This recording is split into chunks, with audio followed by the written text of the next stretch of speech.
아멘.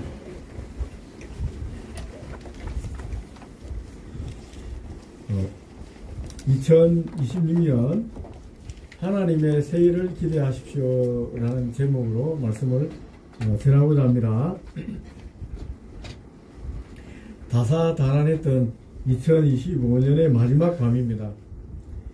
주님의 이 예배당을 찾으신 사랑하는 성도 여러분, 정말 주님의 이름으로 축복합니다.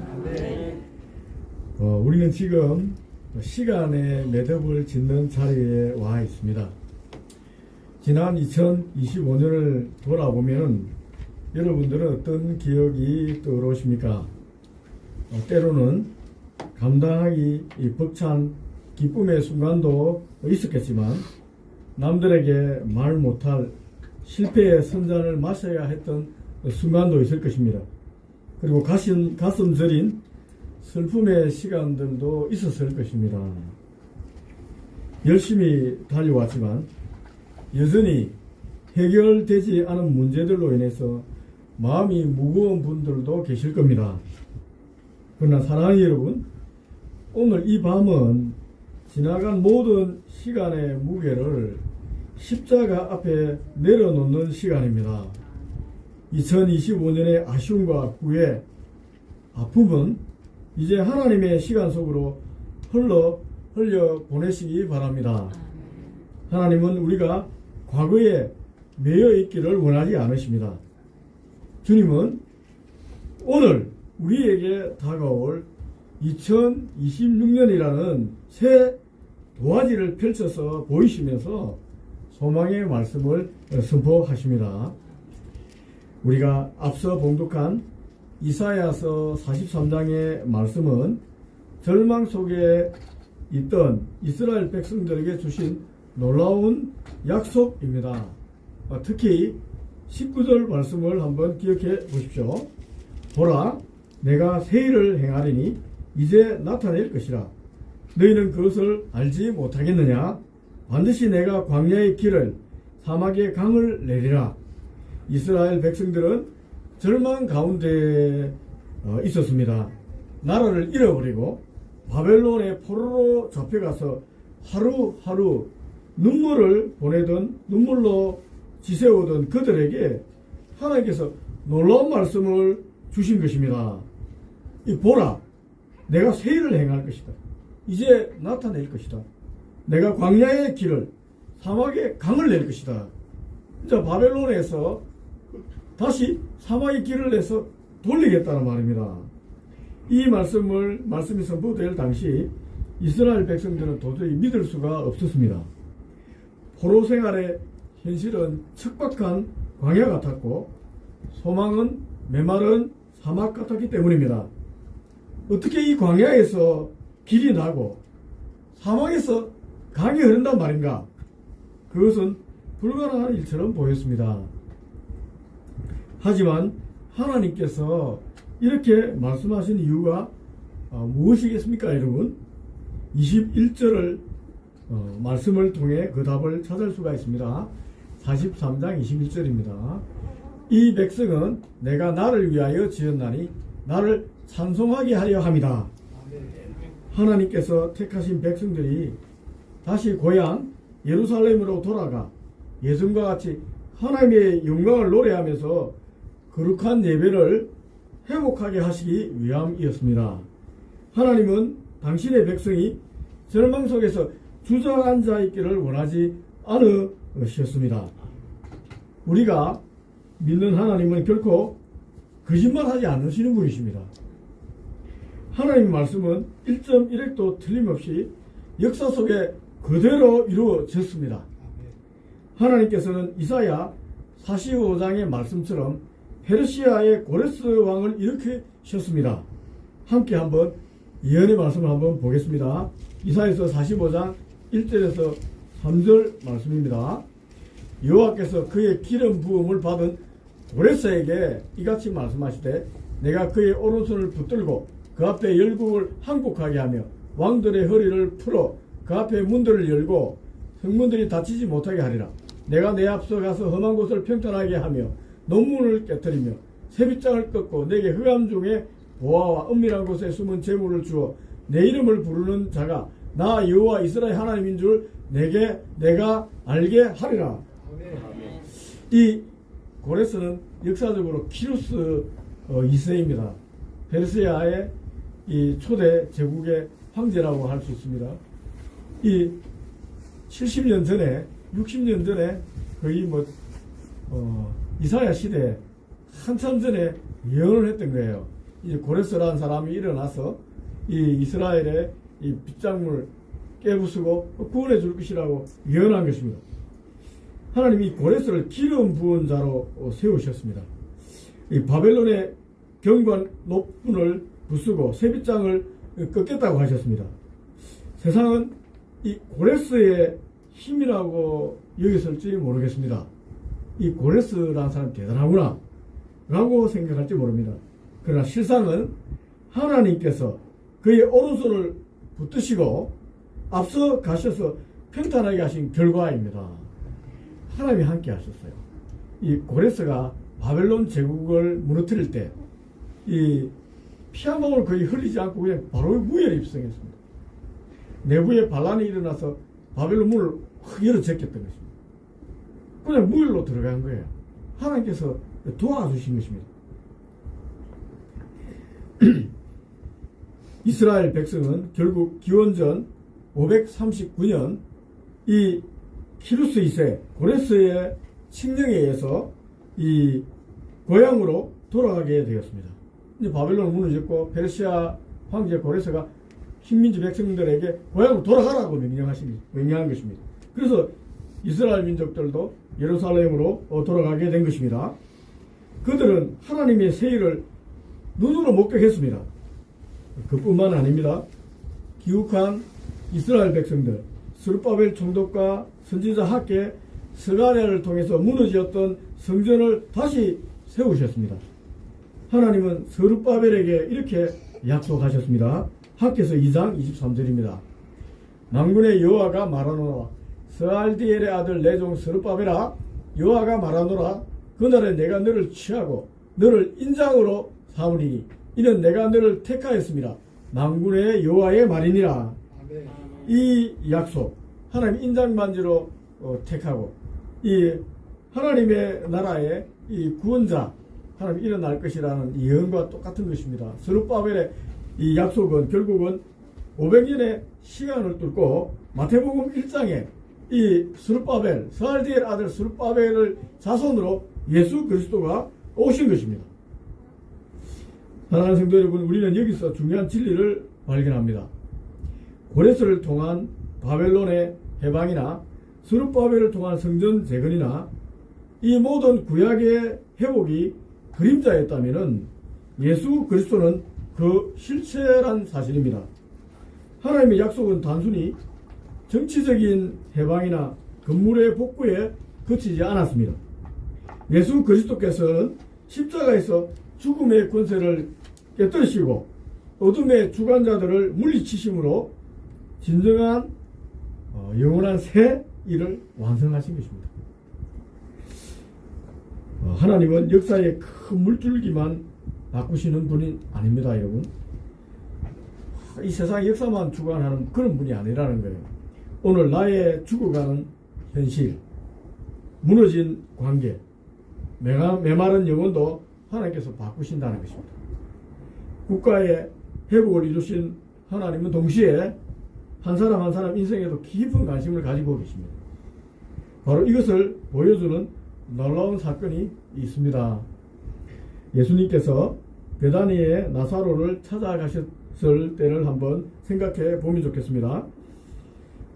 오라버니가 죽어서 슬퍼하는 마르다에게 주님은 내 오라버니가 다시 살아나리라 라고 말씀하셨습니다.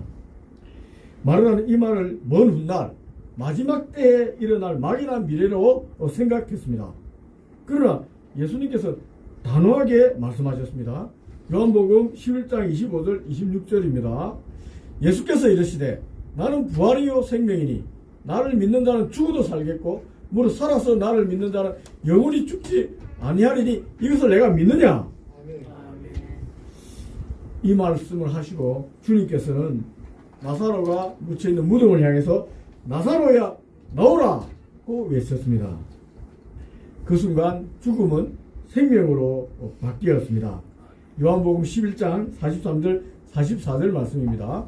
이 말씀하시고 큰 소리로 나사로야 나오라 부르시니 죽은 자가 수족을 배로 동인채로 나오는데 그 얼굴은 수건에 쌓였더라. 예수께서 이르시되 풀어놓아 다니게 하라 하시니라. 아멘. 예. 사랑하는 성도 여러분, 이것은 무엇을 의미합니까? 하나님의 새 일은 먼 훗날의 이야기가 아니라는 것입니다. 하나님 지금 여기에서 역사하는 것입니다. 이걸 놓치면 안 돼요. 먼 미래 천국 갈 때만 하나님이 은혜가 필요한 게 아니라 지금 내가 살아가고 있는 이 현실, 이 지금 이 자리에도 하나님께서 역사하신다는 것입니다. 영원하신 하나님은 시간과 공간을 초월하십니다.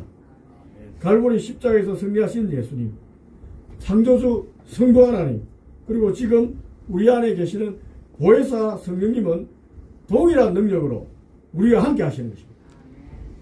우리가 믿는 하나님은 박제된 신이 아니라 살아서 지금도 우리 삶에 개입하시고 역사하는 분이십니다. 여러분도 아마 경험해 보셨을 것입니다. 야, 이제 정말 끝이다 라고 생각했던 그 순간 예상치 못한 곳에서 손을 내밀어준 사람이 있을 겁니다. 안 그러면 갑자기 기회가 생겼을 것입니다.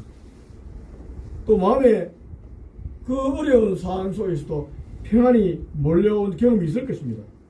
그것이 바로 광야의 길을 내시는 하나님 손길입니다. 2500년 전 바벨론에서 일하신 그 하나님이 2025년 여러분의 삶에도 동일하게 일하고 계십니다. 여러분 다 일하고 계세요.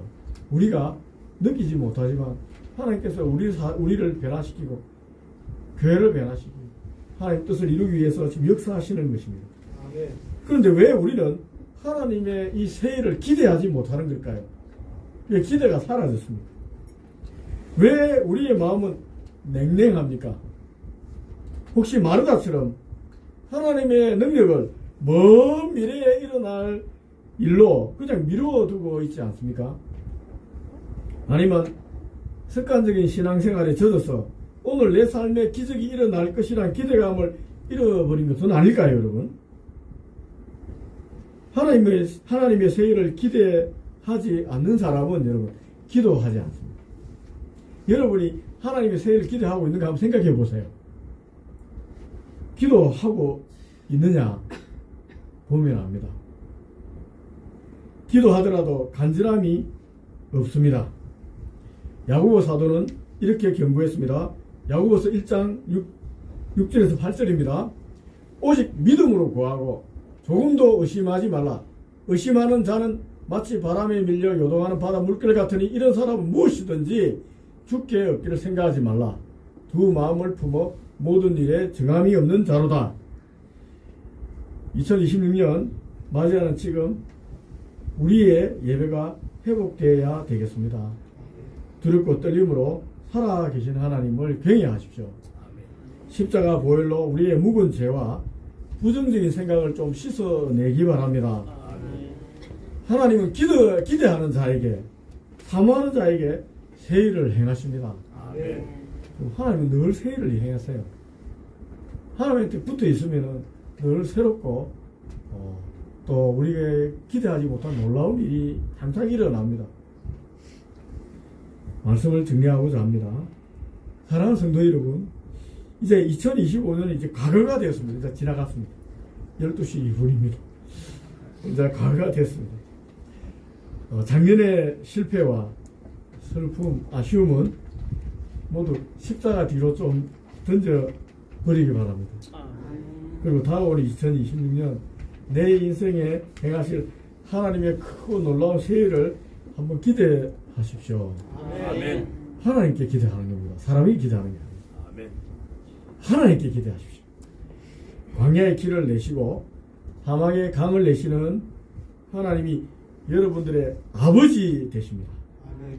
닫힌 문을 여시고 험한 곳을 평탁게 하시는 주님이 2026년 여러분보다 앞서 행하실 것입니다. 아멘. 2026년 우리가 이렇게 한번 시작하면 좋겠습니다. 첫째, 매일 아침 기대의 고백으로 하루를 여시기 바랍니다. 예, 눈을 뜨면 여러분 제일 먼저 뭐 합니까? 이불을 들이키잖아요. 이불 뒤집어 쓰고 있을 수도 있어요. 더 자려고.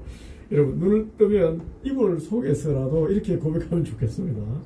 주님, 오늘 내 삶에 행하실 새 일을 기대합니다. 단 한 문장이지만 이 고백은 여러분의 하루를 바꾸는 겁니다. 여러분 이불에서 또 이 고백을 하시기 바랍니다. 둘째, 감사의 기도 노트를 한번 시작하면 좋겠습니다. 이제 오늘부터 시작하면 되겠습니다. 매일 저녁 잠들기 전에 오늘 하루 하나님께서 내게 보여주신 작은 기적 한 가지를 기록하면 좋겠습니다.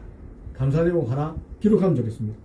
사막 같은 현실 속에서도 흐르는 작은 물줄기를 발견하는 눈이 열리게 될 것입니다. 여러분 잘 생각하면은 여러분 세미한 소리를 듣게 되는 거예요. 하나님께서 나에게 세미하게 역사하시는 소리를 듣게 됩니다.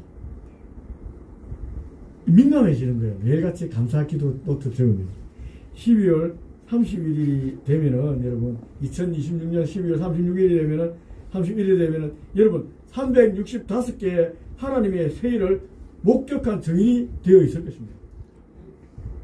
세 번째, 마지막으로 기도 파트너를 좀 정하면 좋겠습니다. 여러분 혼자서는 때때로 무너질 수 있습니다.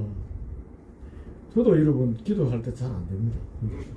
근데 새벽 기도에 누가 한 명이라도 딱 오면은 기도가 잘 됩니다. 사모님은 저와 같은 몸이니까 기도가 안 됩니다.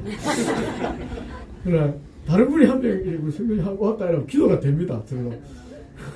여러분 제가 뜨겁게 기도할 때 새벽 기도 한번 들어보시면 갑자기 막 흥분해서 뜨겁게 기도하면 함이 온 겁니다. 네, 뭐 조용히 기도하면 내려하면은 사모님하고 둘이 하는 겁니다. 네. 똑같습니다. 혼자 기도가 잘 안 돼요, 여러분. 어떨 때는 될 때도 있지만은 여러분 그때는 우리 파트너를 정하면 좋겠습니다. 한 달에 한 번이라도 뭐 서로 만나서 기도 부탁을 좀 하고 또 같이 좀 기도도 하고 그런 사람이 한 명 있으면 얼마나 좋겠습니까? 여러분 이 동력자가 중요한 거예요. 여러분 광야 같은 삶을 살잖아요. 서로의 강야를 위해 기도해줄 믿음의 동력자가 필요합니다. 반드시 필요합니다. 여러분 중에 동력자 못 찾으면 저한테 오세요. 저한테 오세요. 제가 기도합니다. 저는 새벽 기도 해보니까 여러분들 전부 다 기도해도 20분이면 떨치고 남습니다. 그래서 할 말이 없어서 주여 주여 하고 갑니다. 여러분 그러니까 저한테 또 와서 구체적인 기도 제목을 적어주면은 제가 또 기도하겠습니다. 또 여러분들 옆에 동력자가 있습니다. 또 아내하고도 남편하고도 기도 제목을 나눠야 됩니다. 그렇게 꼭 하시기 바랍니다. 두세 사람이 내 이름으로 모인 곳에는 나도 그들 중에 있느니라. 왜 두 명이 필요한가? 파트너가 필요한가? 우리가 여기서 알 수가 있습니다. 오늘 선포된 말씀을 가슴에 품기 바랍니다. 그리고 백부장 같은 믿음으로 주님께 나아가십시오. 그러면 주님께서 하신 말씀이 여러분에게도 들릴 겁니다. 마태복음 8장 13절 말씀. 예수께서 백부장에게 이르시되 가라 내 믿은 대로 될지어다 하시니 그 시각에 하인이 나으니라. 사랑하는 성도 여러분, 이 말씀을 오해하면 안 됩니다. 이것은 나의 욕망이나 긍정적인 사고가 기적을 만든다는 것이 아닙니다. 믿은 대로 된다니까 내가 믿으면 다 된다 이런 말이 아닙니다. 백부장은 자기 자신의 바람을 믿은 것이 아니라 예수님의 말씀에 대한 권위를 믿은 것입니다. 우리도 마찬가지입니다. 내 생각대로가 아니라 선하신 하나님께서 성경에 약속하신 말씀을 신뢰할 때 하나님은 그 믿음대로 역사하시는 것입니다. 내 믿음대로 될지어다. 이 주님의 음성이 새해를 시작하는 여러분의 가정과 일터위에 울려 퍼지기를 주님의 이름으로 축원합니다. 잠시 제가